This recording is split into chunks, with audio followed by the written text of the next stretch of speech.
Hola, buenas tardes. Estamos aquí en la comarca del Sobrarbe, ya casi llegando al mes de diciembre. Ahí se ven las montañas al fondo. Y bueno, el motivo de este vídeo es que he puesto una cámara trampa durante aproximadamente 3 semanas en un campo de alfalfa. Vale, bueno, ahora nos vamos a acercar a este. Es un campo de alfalfa que se sitúa muy cerca de la carretera, pero aún así he podido grabar varias especies. Bueno, hasta ahora he podido grabar garza real, que ahora en invierno es bastante común verlo en los campos, alimentándose en este caso de topillos, ¿vale? Aquí podemos ver las madrigueras de los topillos.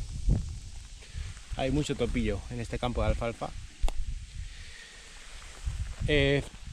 Zorro, que también se alimentan de topillos, también es muy común verlo en invierno. Y sobre todo lo que he podido grabar y el motivo por el que he puesto esta cámara trampa es porque he podido grabar al gato montés, un gato montés que casi siempre sigue el mismo recorrido. Es muy fácil de verlo aquí, ya que su hábitat son estos campos de alfalfa. Bueno, vamos a acercarnos a la cámara. Es una Boliguar 2060D que tiene luz blanca, así que da unas imágenes con bastante calidad por la noche y durante el día también. Mira, lo tenemos aquí.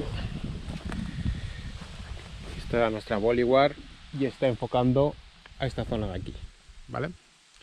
Así que bueno, me despido con esta imagen del Pirineo y vamos a ver si hemos tenido suerte durante estas semanas y ahora vais a ver los animales que hemos encontrado.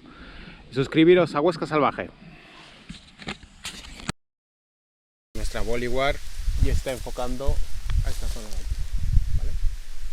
Así que bueno, me despido con esta imagen del Pirineo y vamos a ver si hemos tenido suerte durante estas semanas y ahora vais a ver los animales que hemos encontrado.